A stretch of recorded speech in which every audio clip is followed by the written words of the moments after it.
Some life transitions, they don't just change your life, they dismantle who you thought you were. I didn't just go through a breakup, I went through a complete identity collapse.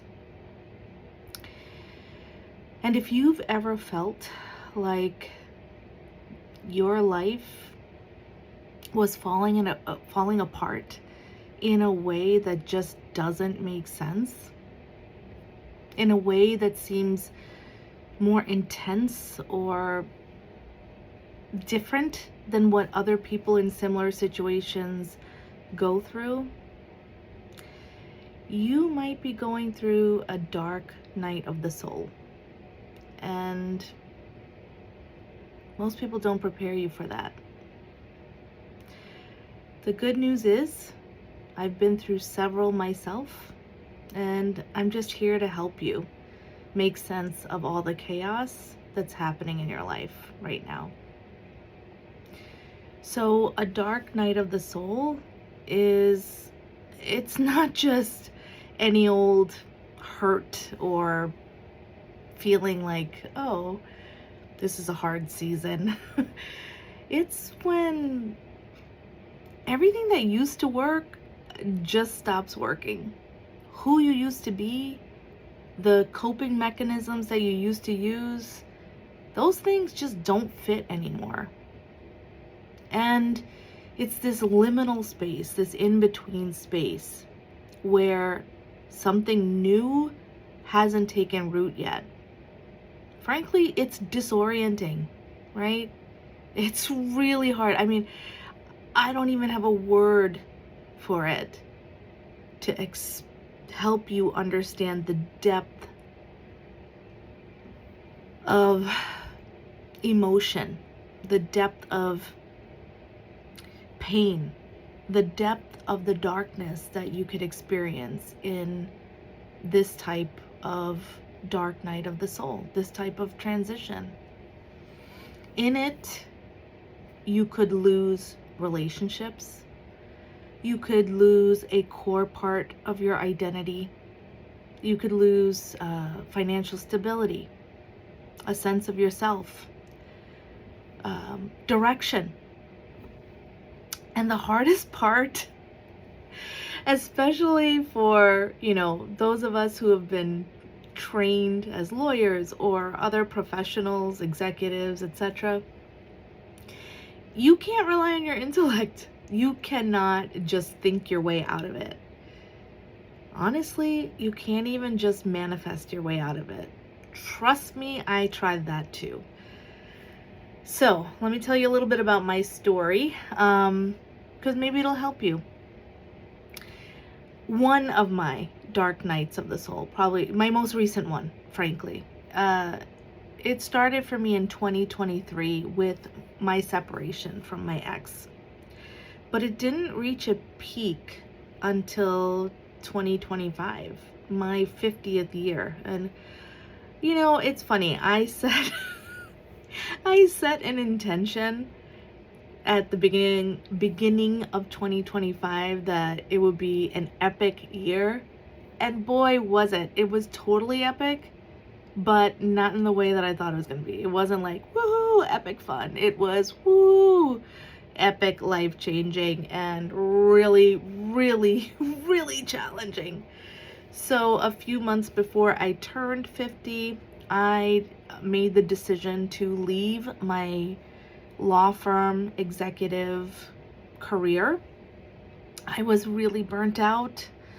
I felt like I was no longer on purpose, that I always felt a calling inside of me to do something to help heal humanity. And I thought, okay, I need to just go ahead and take the leap.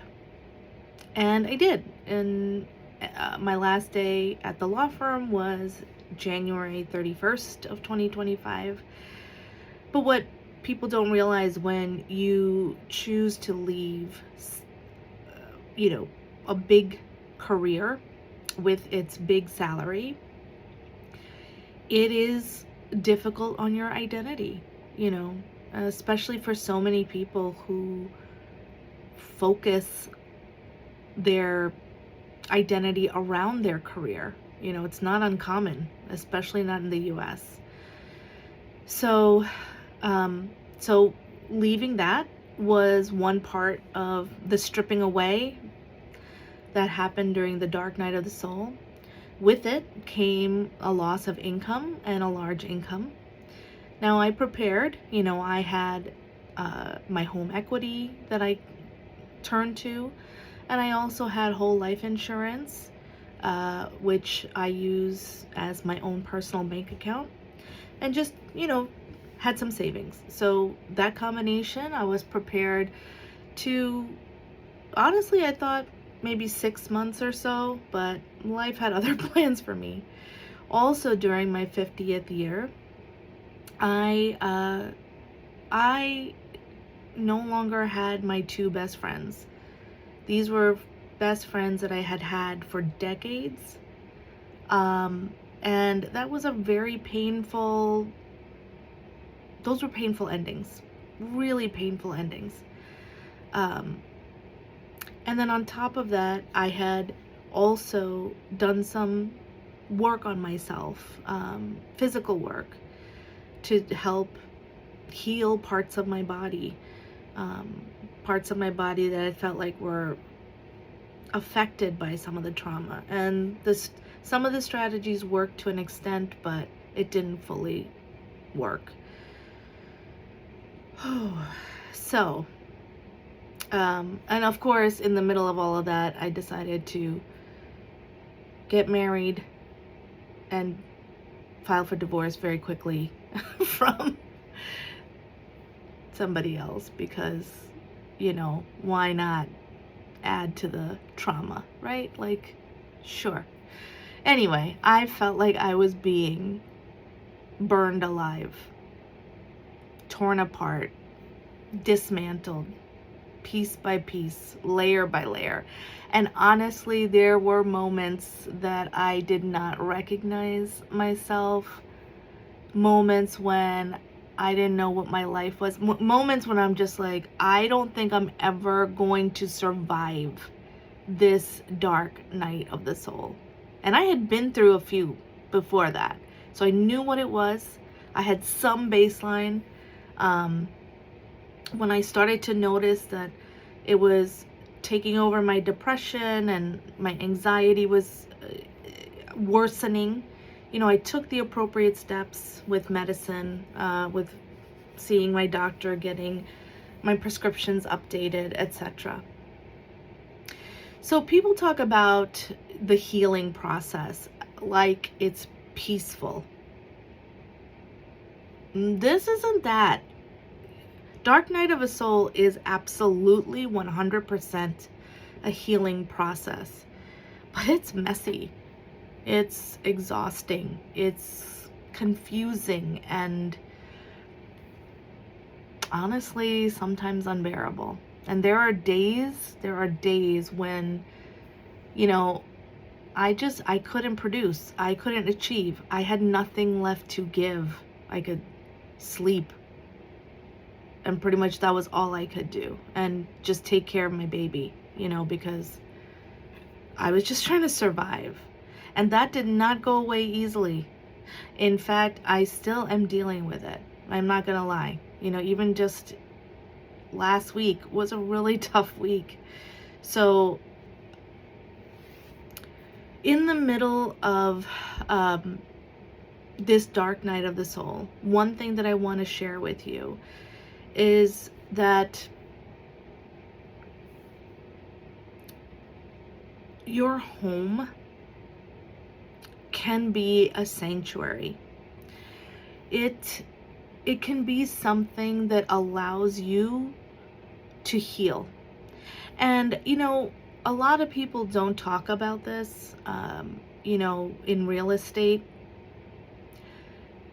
But homes have an energy to them. You know, if you think about concepts like feng shui, or when people of different religious backgrounds do a housewarming and they specifically bring in a religious leader to help cleanse the house, it's because there are energies. You know, sometimes they're energies from the people that have lived in the house before. Sometimes they're energies of the house itself. It's it's just there. It's present. Anyway, sometimes a house chooses you, believe it or not. And I have a story for you about this one. So it was 2023. My ex and I had decided to finally split ways. And I had time available, and I was going to go look at a few different homes for her, actually, to find out, you know, if this was a good fit for her. I knew her. We'd been together about 11 years, you know, so I knew what she would like. Anyway, so in the middle of all of this, something unexpected happened. My house, the house that I'm in, filming in right now, that I'm living in right now, this house chose me. I walked up to the house and I immediately had a good feeling. But again, I'm looking at it at the lens of, you know, helpful ex, right? Like trying to make sure that that this would be a suitable home for my ex. But once I walked in and I walked into the living room, I felt it. I felt that house, this house, was mine. I knew it. I knew it in my soul. And it's a feeling that is deep within. It's not necessarily something that is logical. And honestly, I've had this feeling before when I have seen properties for myself. You know, this was what, the 7th home that I bought. And so I knew the feeling, like when something was mine, and this was mine. And it wasn't a thought, right? It's a knowing. My logical mind was actually trying to stay neutral. My logical mind was like, don't go there, girl, because you are looking at this for your ex. You are not looking at this place for you. But something deeper inside of me just knew. And I discussed it with my ex. I was very transparent and, you know, made sure that first it wasn't a good fit for her. It wasn't. And then secondly, that she would be okay if I made an offer. And she was. And then later, you know, there were other confirmations, that symbolic confirmations that this house was indeed mine. So there are symbols of the divine feminine built into my address. I'm not going to go into too many details about that because, you know, stalkers. So that's one. Number two, when I walked in, this house was really different. All the other homes I've had have had colorful walls, things that I've painted. Like, I'm a very vibrant person, and this house was all white walls. It was calm, it was grounding, but it felt right. It didn't feel like something that I needed to go and mess with or change. So this house was speaking to my soul. Its energy was welcoming me. And it had a divine feminine energy. And this was actually part of what my soul's journey was reclaiming at this moment in time. You see, in my relationship with that ex, I felt like I had become too masculine, not in looks, but in energy, in having to be the provider, be the leader, but be the one that, and I'm sorry, I know it sounds like gender stereotypes, and that's not really what I'm going for. I'm talking more about energies, regardless of a person's gender. And so my energy felt like charging, striving, going. It wasn't receptive, receiving. It was giving, you know, just so, there was just so much charge to it, pressure to it, imbalance in it. And I was at a point where in my relationship journey, my personal growth journey, and my home, my sanctuary, realized it was time to reclaim my feminine energy, the receptive mode, the intuitive mode, the part of me that connected with that goddess energy. And so with this blank canvas of all white, I didn't change the colors. I added some colors, but it came with imagery, artwork. I filled this home with artwork of goddesses, divine feminine, goddesses of different cultures, people and images like archetypes for the divine feminine. I filled it with sacred energy. I filled it with images of powerful women, of Indian women dancing. And this home, it didn't just house me, it held me. And it didn't just hold me. It held me during the most profound transformation I have experienced to date. And I think this is the part that most people skip. Yeah. Transformation at the end of it can be beautiful. But first, everything burns. I was burnt to ash. I was completely destroyed. And I had to be. I realize that now. Is that an easy process? No. For as long as it's been going on, I mean, I'm telling you, it's been 2 years. We're in 2026. It's almost 3 years. Definitely not. But something new was arising. You know, one of the goddesses that has been important for me in this journey, in this home, in this sanctuary, is the goddess Kali, Hindu goddess of destruction. And also the god Shiva has been coming up lately too. Similar, you know, this destructive energy. And it is that destruction, the dismantling, the trigger event, the life transition that creates the space, the fertile ground for change, for something new to arise, something more honest, something more aligned, something more you.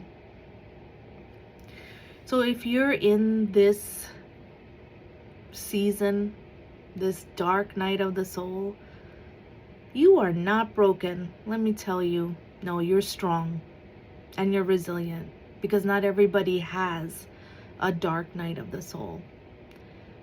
You had to be a soul, a person, a spirit that could handle it.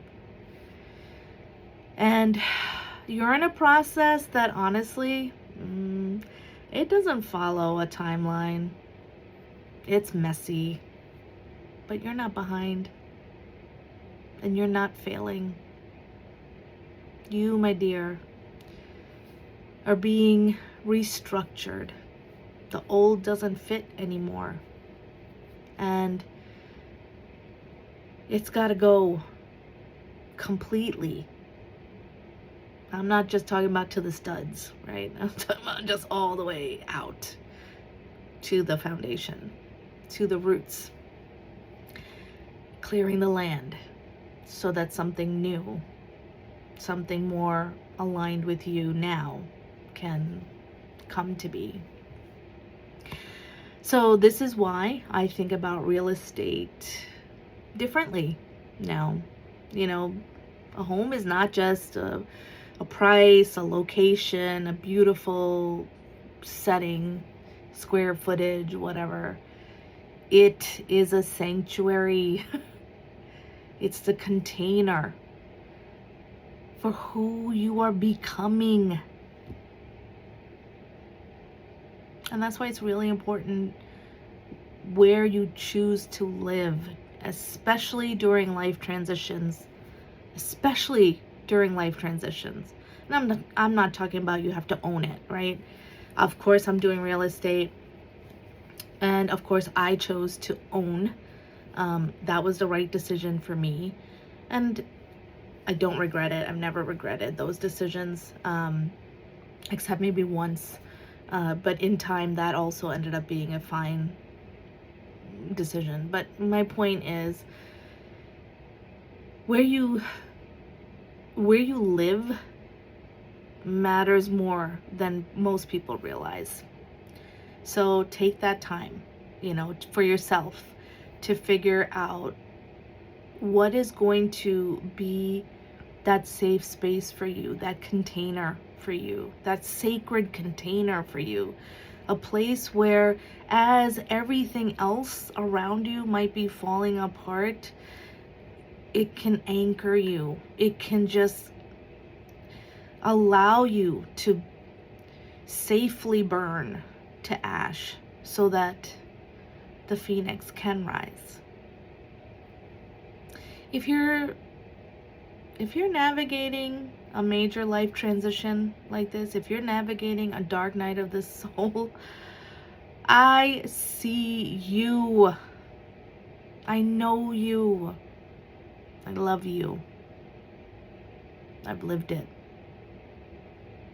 too many times. I share more of my personal story on the Authentically Anne channel, and I share more about how it relates to real estate on my Keller Williams AnnT@kw.com site. But if you're thinking of making a move during a life transition, or if you just need support through some coaching, just reach out in any way that you want. You don't have to do it alone. I have resources for you. Just know that you got this, that something greater than you is guiding this transformation, and you really do have this, even if it doesn't feel like it. And you will survive this, even when it feels like you are breaking at the seams. You will get through this, I promise. And I love you so, so much. Doesn't matter if I've never met you. My soul sees you, sees your soul, and you got this.